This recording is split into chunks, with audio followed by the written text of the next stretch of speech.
Halo semuanya, kali ini kita akan bahas kembali tentang yang namanya latex. Nah, untuk video kali ini, kita akan fokus ke yang namanya sintaks dan bagaimana melakukan integrasi template. Bagi yang penasaran untuk detailnya apa itu latex, kenapa harus pakai latex, dan apa itu overleaf, yaitu kakas yang bakal kita pakai juga, silakan lihat video pertama. Nah, sebelumnya perkenalkan dulu, nama saya adalah Oscar Kanalim. Oke, apa sih latex? Jadi latex ini adalah platform untuk mempersiapkan dokumen.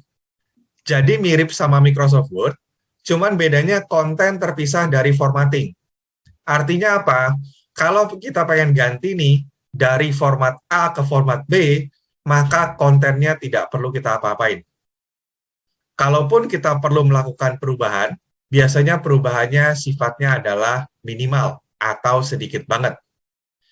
Latex ini sering banget digunakan oleh jurnal atau konferensi-konferensi besar. Nah, ada yang namanya overleaf. Overleaf ini adalah salah satu kakas yang digunakan untuk membuat dokumen latex. Overleaf termasuk mudah dipakai karena kita tidak perlu melakukan instalasi secara lokal di komputer kita masing-masing.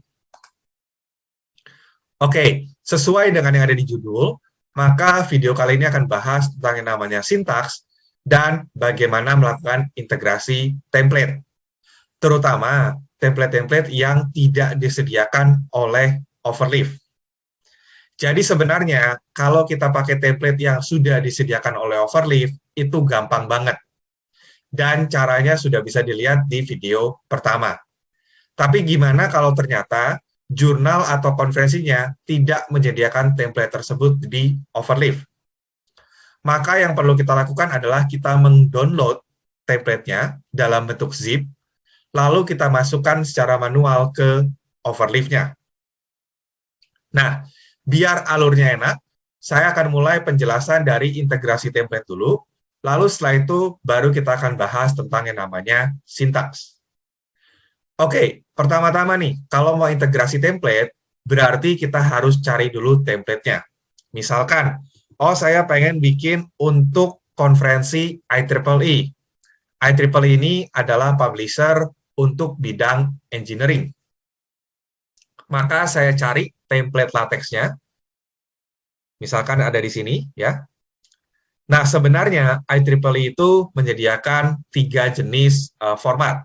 Pertama adalah format Microsoft Word, kedua adalah format latex yang bisa di-download, dan yang ketiga adalah format latex yang sudah diintegrasi dengan Overleaf.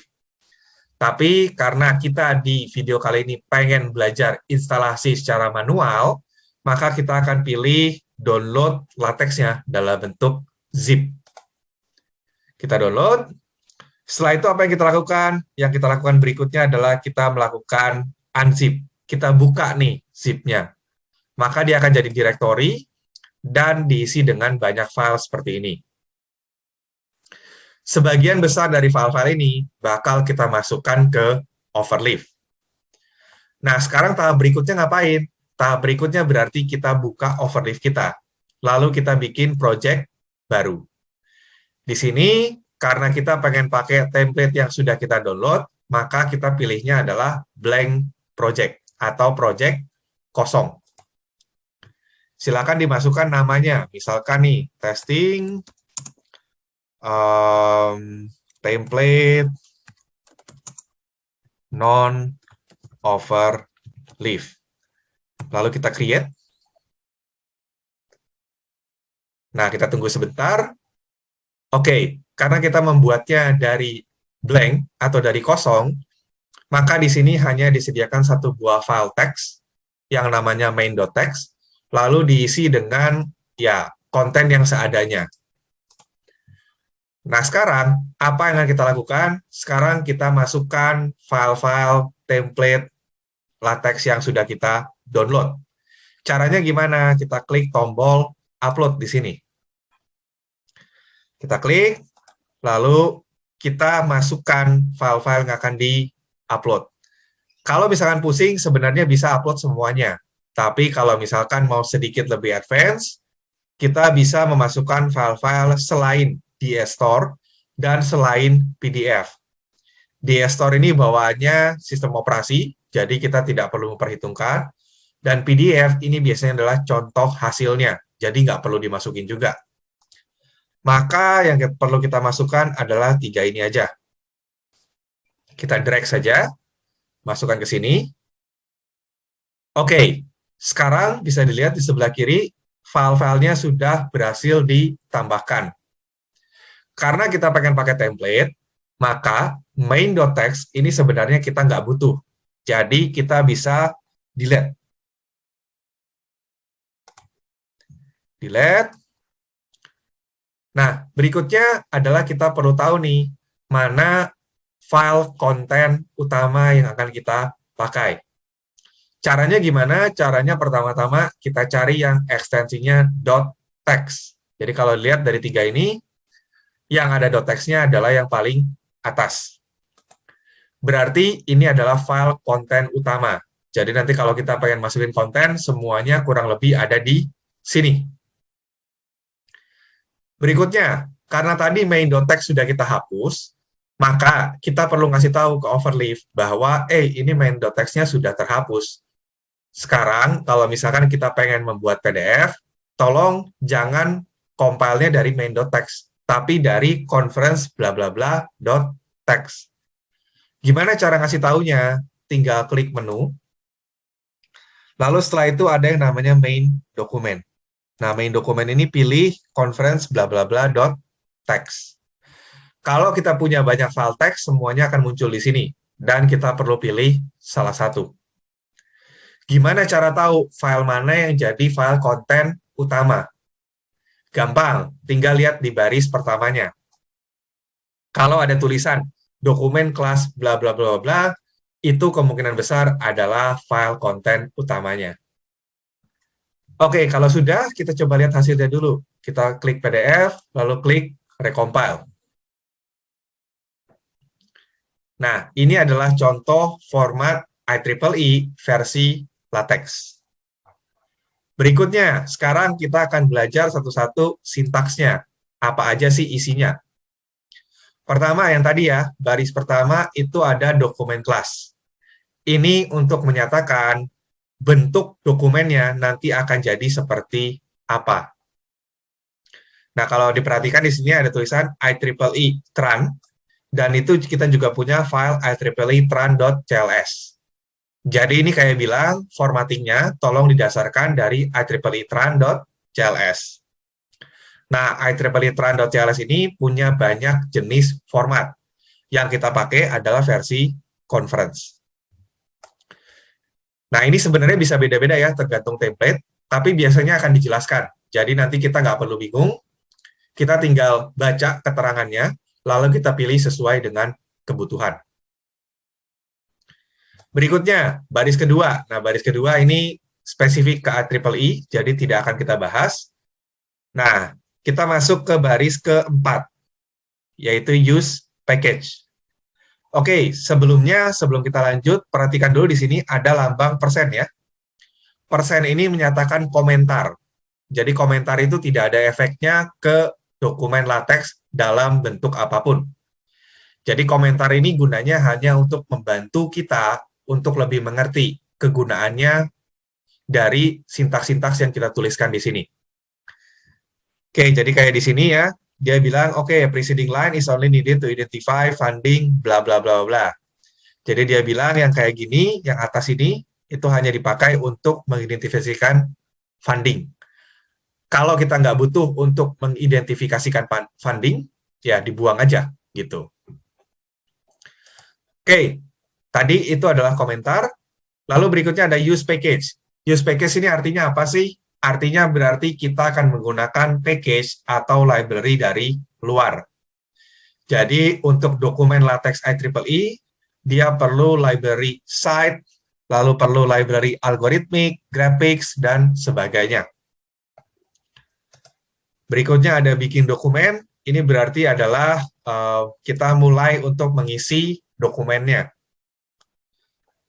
Lalu ada yang namanya tag title.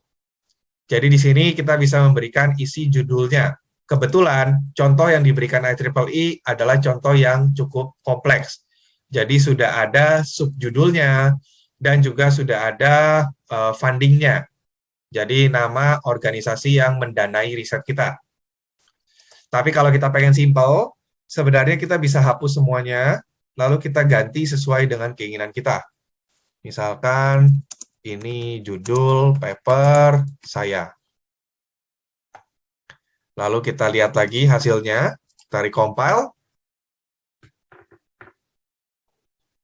Oke, lihat judulnya berubah jadi ini judul paper saya. Nah, perhatikan di sini ketika kita mengisi judul, itu ada kurung kurawal buka dan kurung kurawal tutup. Itu harus selalu berpasangan.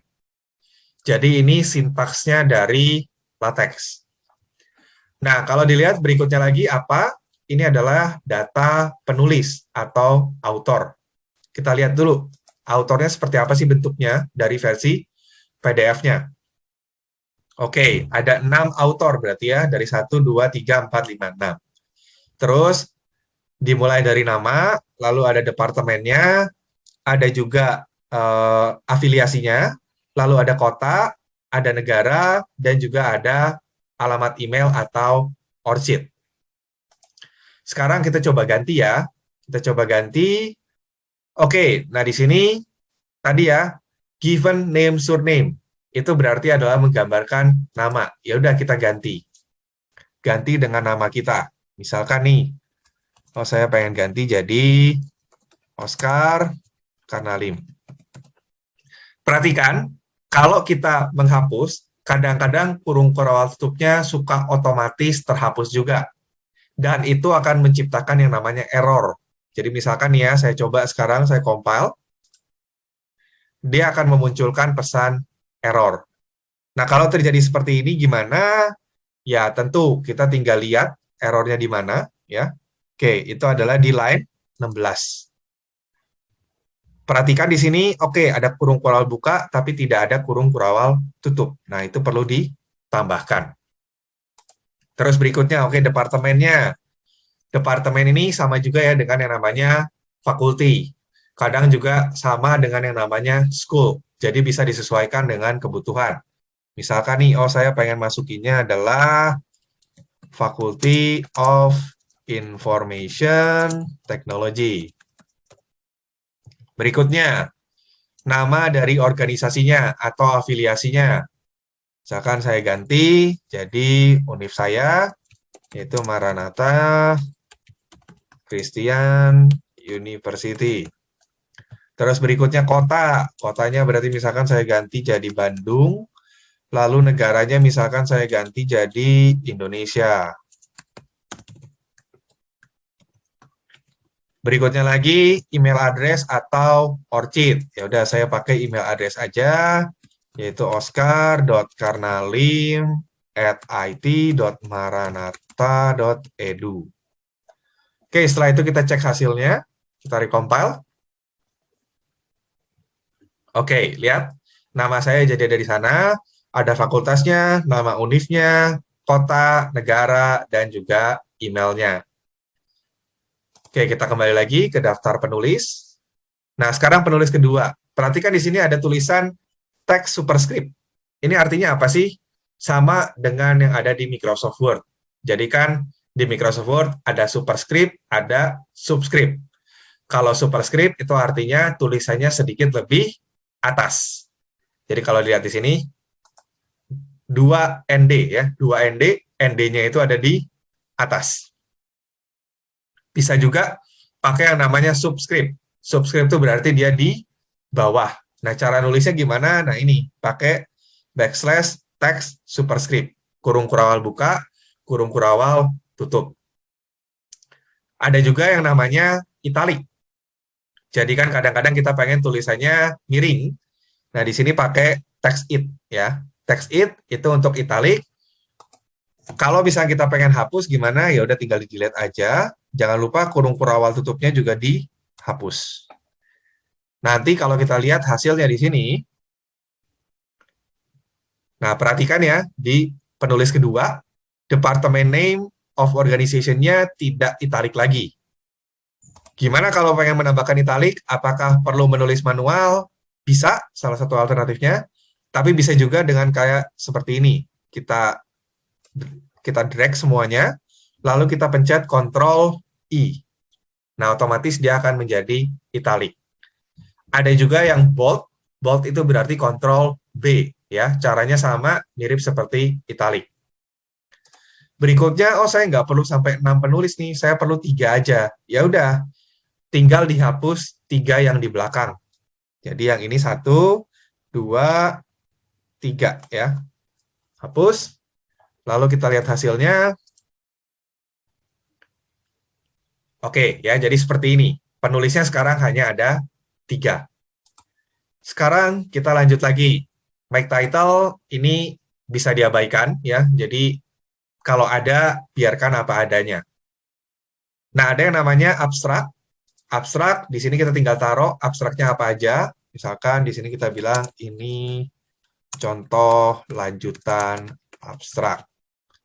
Maka tinggal PDF lagi, lalu kita recompile lagi. Oke. Lihat di sini ya, di bagian paling bawah ada tulisan tambahan lagi ya, ini contoh lanjutan abstrak. Jadi bisa disesuaikan. Nah, berikutnya lagi ada yang namanya keyword atau kata kunci. Nah, kata kunci ini kadang-kadang ada tulisannya IEEE keyword atau mungkin tag-tag lainnya. Tapi ya, yang perlu kita pedulikan adalah isinya. Jadi kita tinggal perlu ganti di sini. Perhatikan pemisahnya. Kadang-kadang ada yang pakai koma, ada juga kadang-kadang yang pakai titik koma, dan seterusnya. Berikutnya ada section. Nah, section ini menyatakan, ya, section ya, seperti namanya. Jadi kalau dilihat di sini, kalau kita compile, oke. Nah, lihat di sini ada introduction. Itu adalah section header atau judulnya. Nah, kadang kita juga kan perlu yang namanya subjudul ya. Maka kita perlu yang namanya subsection. Nah, lihat di sini ada A, maintaining the integrity of the specifications. Nah, gimana cara menulis subjudulnya? Kita pakai yang namanya subsection. Jadi di sini ada section ya. Section, ada juga yang namanya subsection. Gimana kalau saya pengen bikin sub-subsection? Bisa apa enggak? Bisa, tinggal tulisnya seperti ini. Backslash, sub-subsection, lalu kita tulis. Misalkan ini contoh sub-subsection. Lalu kita compile, kita lihat lagi hasilnya. Oke, perhatikan di sini ya. Jadi kalau di IEEE, sectionnya itu pakai Romawi, lalu subsectionnya pakai ABC, lalu sub-subsectionnya itu pakai angka 123. Lalu sub-subsection ini biasanya ditempel dengan paragraf pertama. Nah, nanti kalau kita ganti template nih ke Elsevier dan sebagainya, ini otomatis disesuaikan. Jadi kita nggak perlu peduli untuk mengganti formatnya. Oke, sekarang berikutnya. Kadang kan kita butuh nih untuk merefer section tertentu. Jadi kita bilang, oh detailnya bisa dilihat di section 3. Oh bagian ini bisa dilihat di subsection 4. Gimana caranya? Nah, caranya adalah kita perlu memberikan label ke section yang pengen kita tuju. Jadi misalkan nih, oh untuk abbreviation and acronyms. Saya kasih labelnya adalah AA. Kepanjangannya berarti abbreviation dan acronyms. Lalu sekarang gimana cara saya merefernya? Gimana cara saya mengacunya? Saya menggunakan backslash ref. Backslash ref, lalu saya tulis di sini siapa yang mau saya acu. Tadi saya sudah kasih nama AA ya, berarti tinggal tuliskan AA. Maka kalau saya compile dan saya lihat hasilnya, oke, di sini dibilang ya, please note section 3A sampai 3E. 3A itu yang mana? 3A itu adalah yang ini, abbreviation and acronyms. Jadi itu cara mengacu section yang sudah pernah kita buat. Kita bikin labelnya, lalu kita acu dengan backslash ref. Berikutnya adalah bullet ya. Jadi mungkin di Microsoft Word tahu yang namanya bullet and numbering. Jadi kalau bullet tuh pakainya bulat-bulat doang, sedangkan kalau numbering itu kadang-kadang pakai 1, 2, 3, ABC, dan seterusnya. Gimana cara menampilkannya? Kita tinggal pakai begin itemize, lalu end itemize.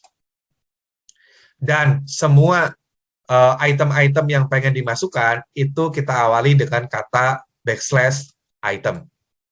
Jadi di sini ada kurang lebih 4 ya, 4 item. Gimana bentuknya? Nah, kita bisa lihat di sini, recompile. Nah, ini adalah bentuk bulletnya. Ada 4 ya, ada 4. Dan sama, ini formattingnya nanti akan disesuaikan sesuai dengan jurnal atau konferensi yang kita tuju. Kita nggak perlu repot-repot mikir, ini spacing-nya seperti apa, dan sebagainya.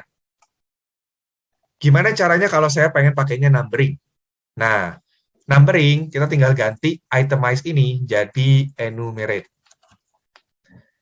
Sama juga ya, ada di begin, diganti, berarti N-nya juga perlu diganti. Oke, lalu kita compile, kita lihat di sini. Ya, sekarang sudah berubah ya, jadi 1, 2, 3, 4, kalau dilihat di sebelah kanan. Jadi yang tadinya pakai bulat-bulat, sekarang jadi 1, 2, 3, 4. Perlu diperhatikan bahwa ini tergantung dari kebijakan jurnal atau konferensi yang kita tuju ya. Jadi kadang ada yang bilang, oke, saya pengennya cuma boleh pakai bullet. Ada juga yang bilang, saya hanya bisa pakai numbering. Ada juga yang bilang, bebas, terserah penulis. Jadi disesuaikan saja.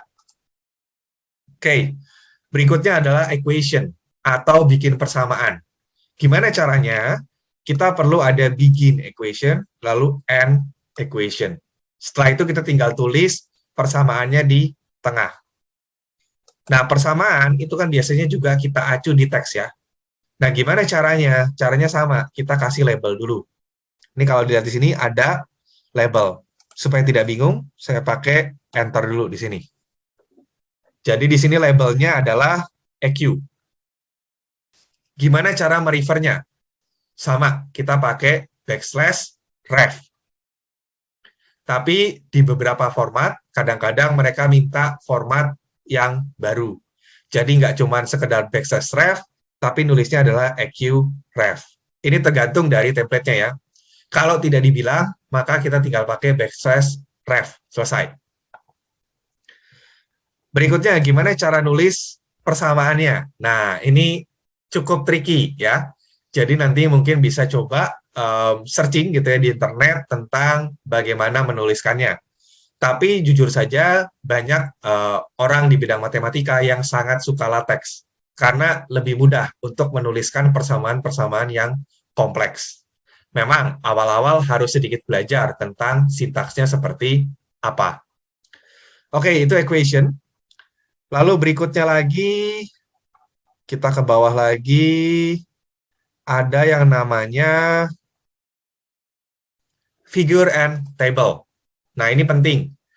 Jadi gimana sih cara membuat gambar dan gimana cara membuat tabel. Kita mulai dari yang gampang dulu, yaitu gambar.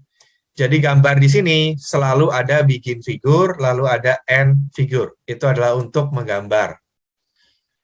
Nah, apa aja sih yang perlu diisi? Pertama adalah di sini, ada include graphics. Ini menyatakan gambar yang pengen kita tampilin itu apa sih? Nah, kebetulan di sini adalah figure1.png. Yang mana? Bisa lihat sebelah kiri. Nah, ini adalah gambarnya. Jadi titik hitam. Terus berikutnya adalah caption. Judul gambarnya mau seperti apa? Ya, kita tulis bisa ganti ya. Misalkan ini gambar titik hitam. Berikutnya adalah label. Sama ya, jadi gambar juga perlu diacukan di teksnya. Nah, kita pakai label, nanti tinggal pakai backslash ref untuk mengacu ke gambarnya. Contohnya kayak gimana sih? Nih, lihat. Ini contoh backslash ref-nya. Nah, kita lihat hasilnya seperti apa. Dia ada di halaman 3, ya. Oke, ini gambarnya, lihat tulisannya ya. Ini gambar titik hitam. Lalu berikutnya lagi di sini, nah Kita tadi bilang ya, mengarah ke figur 1. Backslash ref, gambar 1 ini. Ya, jadi gambar 1 ini diacu oleh teks yang ada di sini. Yang ada di sini. Oke, kita kembali lagi ke kode lateksnya. Oke, itu gambar. Nah, berikutnya adalah gimana nih kalau misalkan saya pengen gambarnya nggak cuma sekolom, saya butuh gambarnya cukup besar nih. Saya pengen ngambil dia 2 kolom. Ya udah, tinggal tambahin bintang di ujung sini. Bintang, tutupnya juga dikasih bintang. Nah, kalau kita compile, perhatikan lihat gambarnya yang tadi cuma 1 kolom, sekarang mengambil 2 kolom ya. Jadi bisa disesuaikan. Kalau figur doang itu berarti 1 kolom, figur bintang itu artinya 2 kolom. Oke. Sekarang berikutnya yang cukup menarik yaitu tabel. Jadi sebenarnya gambar dan tabel ini contohnya biasanya sudah disediakan oleh template. Tinggal dipakai, nggak usah diapa-apain ya. Tapi kita perlu mengerti konteksnya. Gambar seperti apa, template seperti apa. Template untuk tabelnya seperti apa. Nah, untuk tabel, dia dibikin oleh table dan end oleh table. Sama juga ya, kalau pengen dibikin 2 kolom, nanti kita tinggal tambahkan bintang. Ini kita lihat dulu ya, ini adalah contoh table 1 kolom. Kalau pengen 2 kolom, berarti tinggal tambahkan bintang di belakangnya. Table bintang, lalu di sini juga tambahkan table bintang. Setelah itu tinggal recompile. Nanti dia akan muncul. Nah, lihat di sini tabelnya juga mengambil 2 kolom. Oke, nah kalau di contoh yang ini, tabelnya cukup kompleks. Nah, saya akan persimpel untuk lebih mudah dipahami. Sebelum kita lanjut, jadi kadang-kadang nih suka muncul nih tulisan file outline. Ini kan kadang-kadang mengganggu, bisa diklik aja tombol panah ke bawah. Nah, itu akan menutup file outline-nya. Oke, pertama apa yang perlu kita ketahui adalah caption atau judul tabelnya. Di sini kita bisa ganti sesuai dengan kebutuhan. Jadi misalkan judul tabel 1. Berikutnya yang perlu kita pedulikan lagi adalah tabular ya. Tabular ini untuk menyatakan alignment dari setiap sel tabel yang ada. Jadi kan kita kan punya kolom nih ya. Nah, kita pengen tahu nih, tiap kolom itu alignment-nya apa? Apakah left, right, center, atau sifatnya paragraf. Nah, di sini kalau C itu artinya center, nah kalau L itu artinya left, R itu artinya right. Karena kita ada punya 4C, berarti kita punya 4 kolom, dan 4-empatnya sifatnya center. Kalau pengen diganti, tinggal diganti aja. Jadi L, misalkan, ini ganti jadi R. Berarti kita punya 4 kolom. Yang kolom pertama itu left, alignment-nya. Kedua itu right. Ketiga, keempat itu sifatnya center. Kita coba lihat hasilnya. Oke, nah lihat di sini ya. Ya kalau yang kolom pertama nggak terlalu kelihatan ya, karena kolomnya juga pendek. Tapi bisa dilihat di sini, ini sedikit mengarah ke kiri. Sedangkan yang kolom kedua itu mengarahnya ke kanan.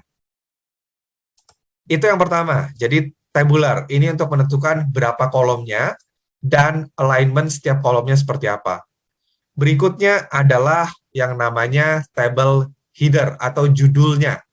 Judul dari setiap kolom yang ada. Bukan judul tabel ya, judul setiap kolom yang ada. Jadi kalau kita lihat di sini, ini yang atas-atas nih, yang di bold ini. Ini yang perlu kita ganti sekarang. Kebetulan IEEE menyediakan contoh yang ribet gitu ya. Tapi sebenarnya kita bisa persimpel. Jadi sebenarnya ini cuman bentuknya seperti ini. Tadi ada berapa kolom? 4. Nah, kita tinggal tuliskan. Misalkan di sini judul kolom 1. Nah, gimana cara memisahkan ke kolom berikutnya? Tinggal pakai N. Lalu berikutnya judul kolom 2. Lalu berikutnya lagi judul kolom 3. Berikutnya lagi di sini 4. Lalu kita kasih double backslash sebagai akhiran. Kita recompile. Nah, ini adalah contoh tabel header yang versi simple, jadi tidak seribet yang tadi. Loh kok ini nggak ada boldnya? Ya karena saya tidak memasukkan boldnya. Kalau pengen dimasukkan boldnya, tinggal di drag seperti ini, lalu Ctrl B untuk semuanya.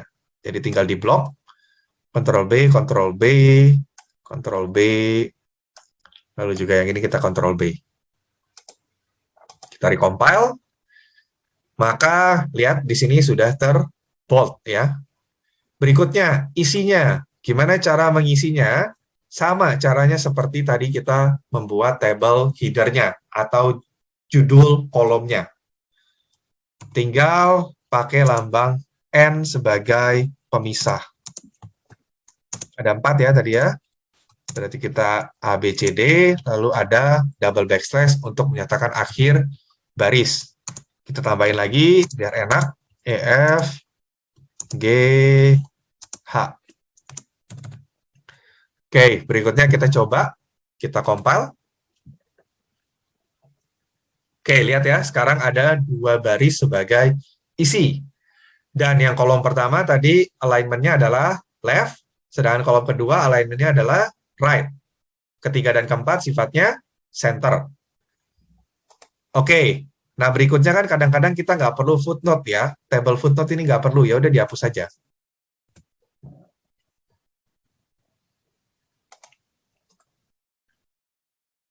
Oke, kita tunggu. Nah, ini kurang lebih bentuk tabel yang lebih simple. Jadi kalau untuk tabel, pertama kita harus copy formatnya. Kedua, kita harus mengganti judulnya, ya. Lalu kita harus mengganti kolomnya, ada berapa banyak kolomnya, lalu ada alignment-nya apa aja. Ketiga, kita harus ganti header-nya atau judul setiap kolomnya. Dan berikutnya adalah kita harus mengganti isinya. Jangan lupa juga, tabel ini kan juga perlu diacu ya dari teksnya. Maka kita perlu label. Gimana cara ngacunya? Sama seperti kita mengacu gambar. Jadi misalkan kita ref, lalu tadi tab 1 ya. Kita tinggal compile. Lalu kita lihat hasilnya di teks yang mengacunya ya. Jadi kalau dilihat di sini ya. Oke, figure 1. Nah, di sini ada bilang table 1. Oh, kita lupa tulisan tabelnya. Kita tinggal tuliskan table ya. Table 1.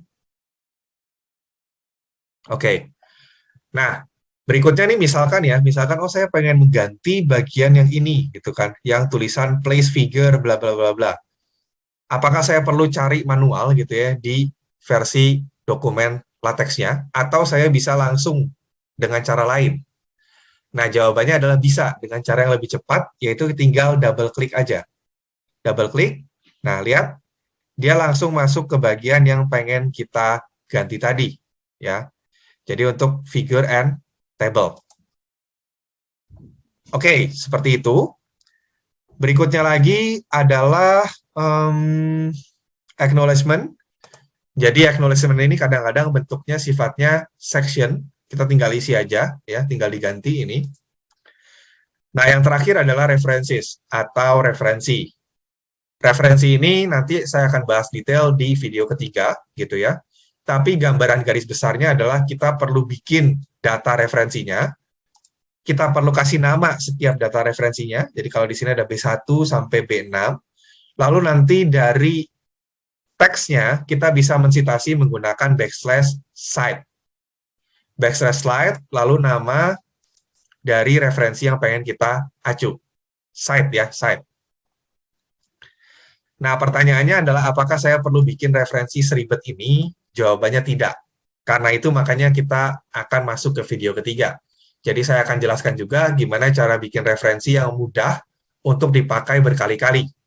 Jadi kan kalau di sini mungkin ribet ya, kita harus bikin formatting untuk referensinya. Nah, nanti sebenarnya tidak perlu seperti itu. Oke, seperti itu saja tentang sintaks-sintaksnya dan juga bagaimana mengintegrasikan template latex di luar dari Overleaf.